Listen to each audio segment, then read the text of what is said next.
We'll be back from the break. Now let's continue with more business today. Now we look at harnessing clean energy.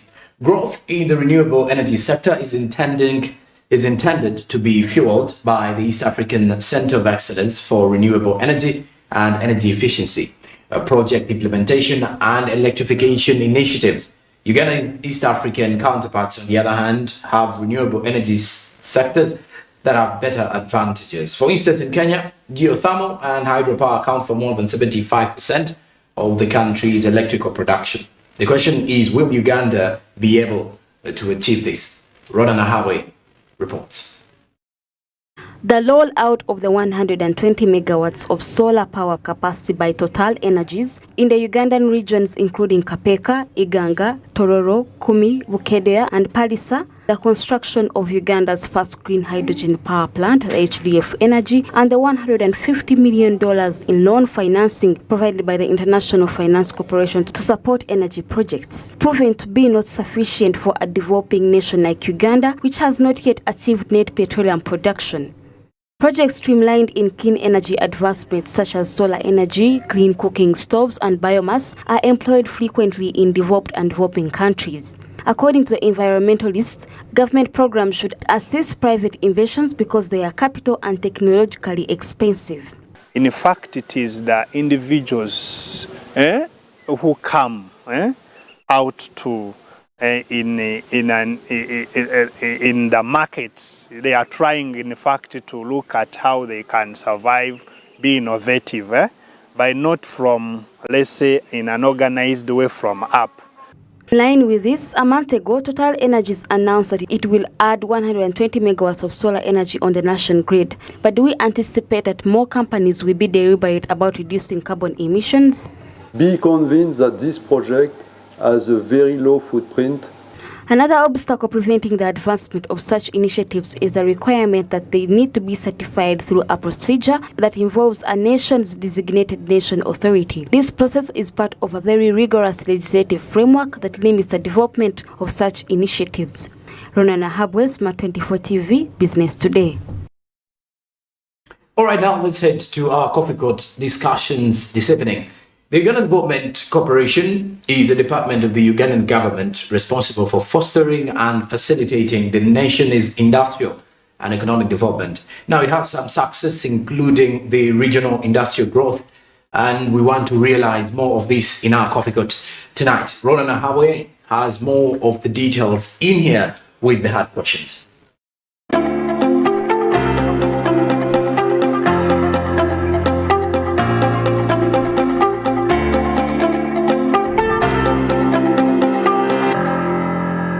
Good evening and thank you for joining us for yet another episode of Coffee Court. My name is Rona Nahabwe and our guest tonight will be dissecting the strategies for promoting the Uganda Development Corporation. Now this conversation is very important because the UDC, that is the Uganda Development Corporation, is very strategic to the social and economic transformation of the economy. Our guest tonight is none other than the chairman of the board, Mr. Godfrey Ruhurira, who is going to talk to us and who will give a chance to introduce himself and tell us his relation with UDC. You're welcome. Thank you, Rona. My name is Godfrey Ruhurira, as you said.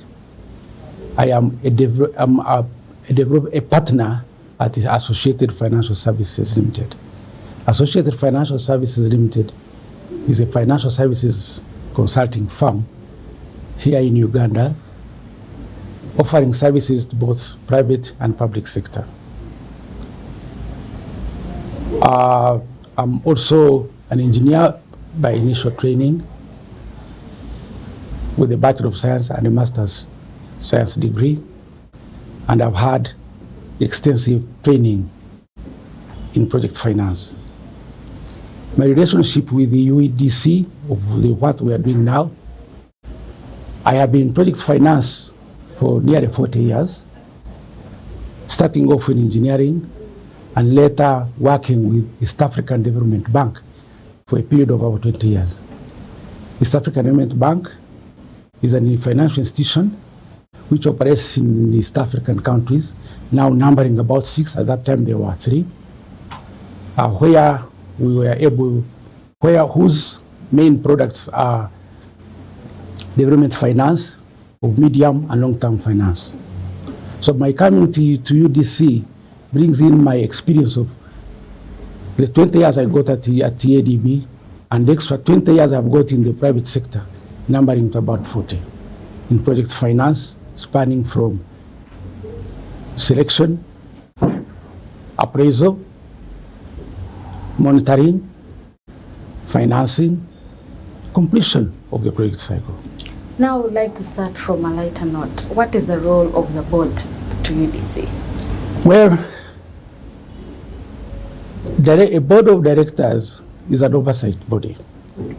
An oversight body to make sure that the objectives of the organization are achieved.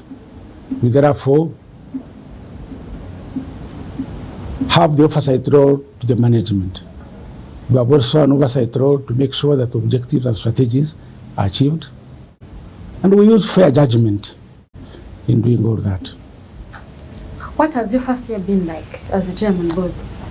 Oh, the first year has been very exciting, I must say. As somebody who has been in development finance, to the extent I was used to the boardroom matters. Because while I was at the bank, we used to represent the organization to different boards.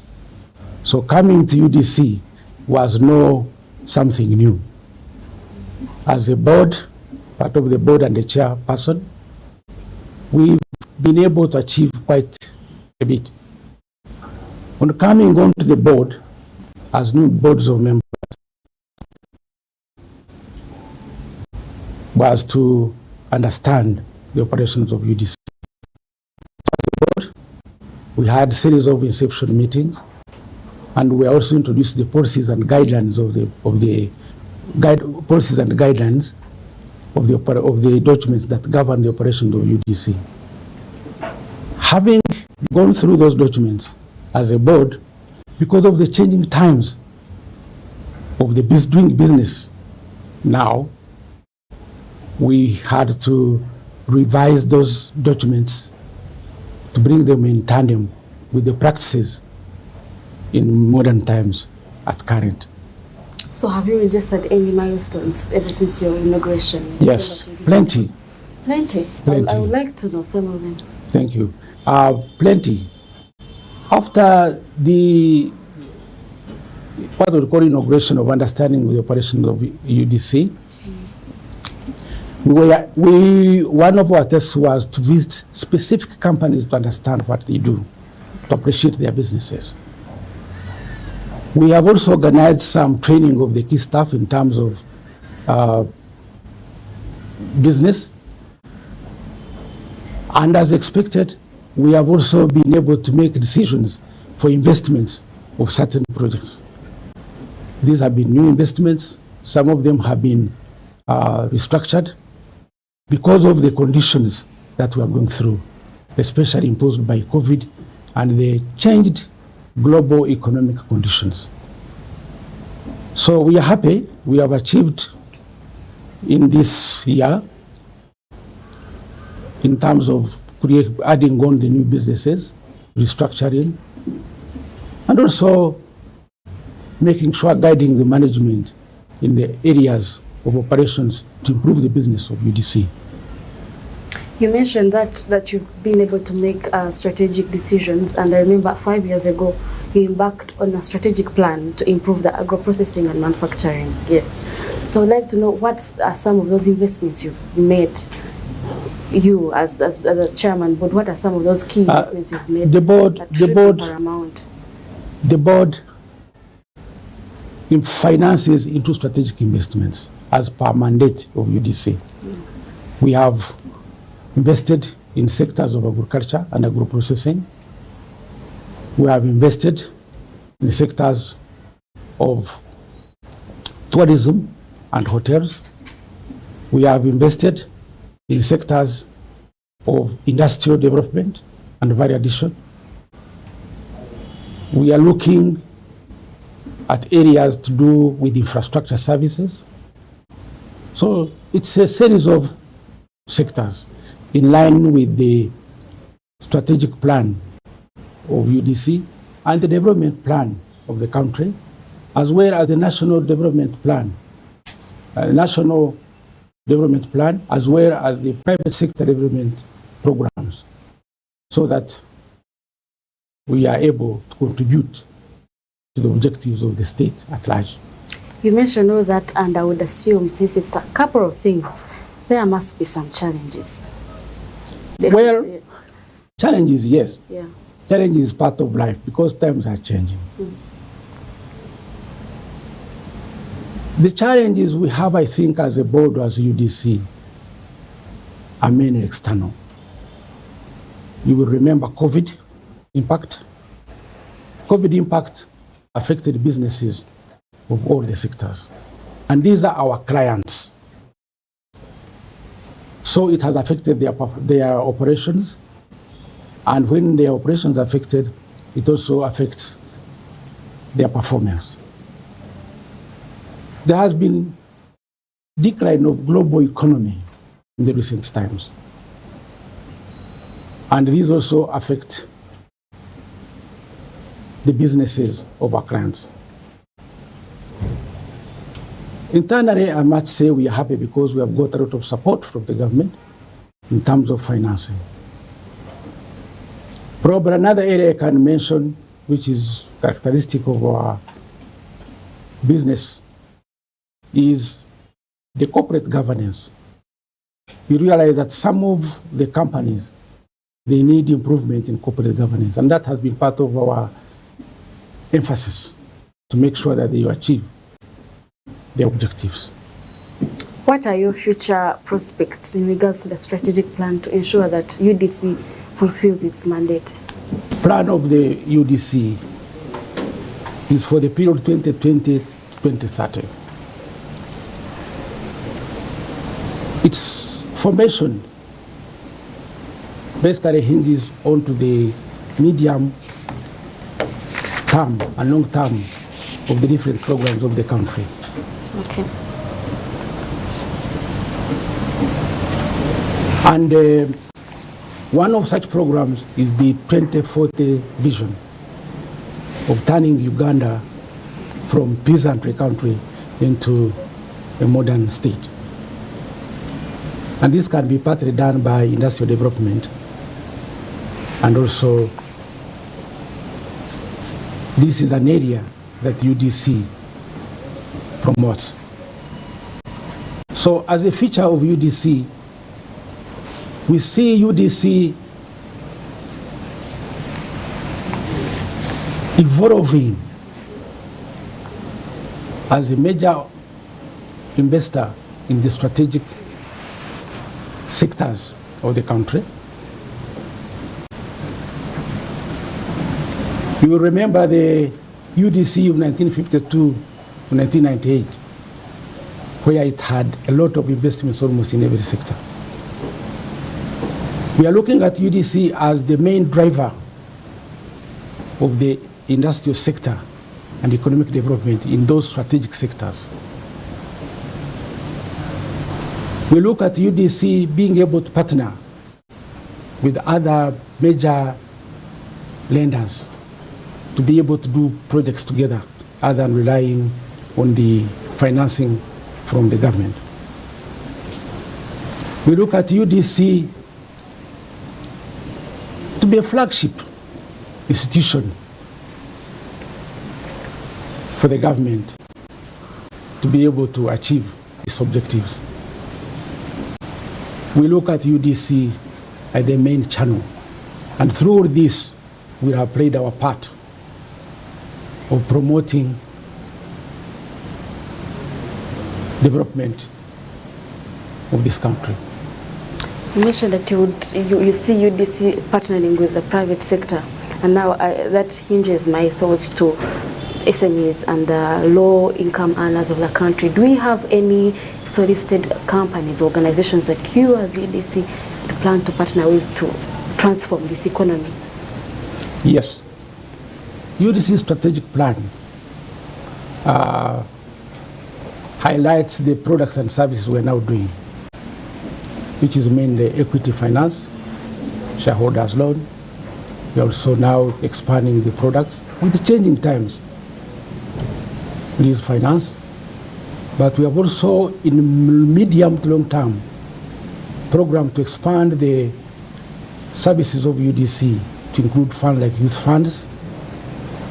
And UDC is not acting alone. It's not a competitor. Okay. We believe in partnerships. As you know, there are organizations like microfinance.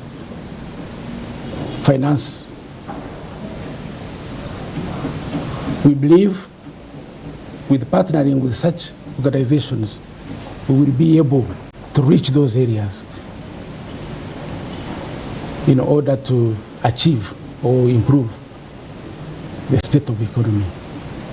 Maybe as your parting remarks and as your last word, what are some of the expectations we should expect from the board of UDC as we clock or as we close 2022 and we look forward to 2023? I'm happy we have a good board, very cohesive. I'm happy we have management that is puts in that is effective. And we are happy that we have got now a strategic plan that tells us where we are going. So with all this, we expect UDC to keep growing and to be able to achieve its objective and contribute immensely to the development of Uganda. Thank you so much for the pleasure of your time. That now leads us to the end of Coffee Court.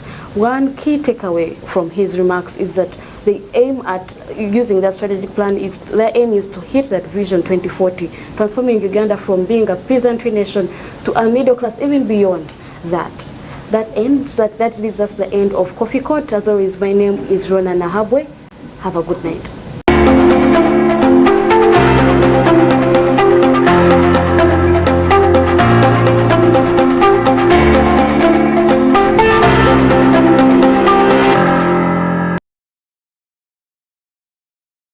And that's it for business today. I'm Jerome Paul Sonko with Winnie Williams and Nakauchi on sign language. We've been coming to you live from Plot 42, Nile Avenue. Have yourselves a blessed night and a good evening. Till tomorrow.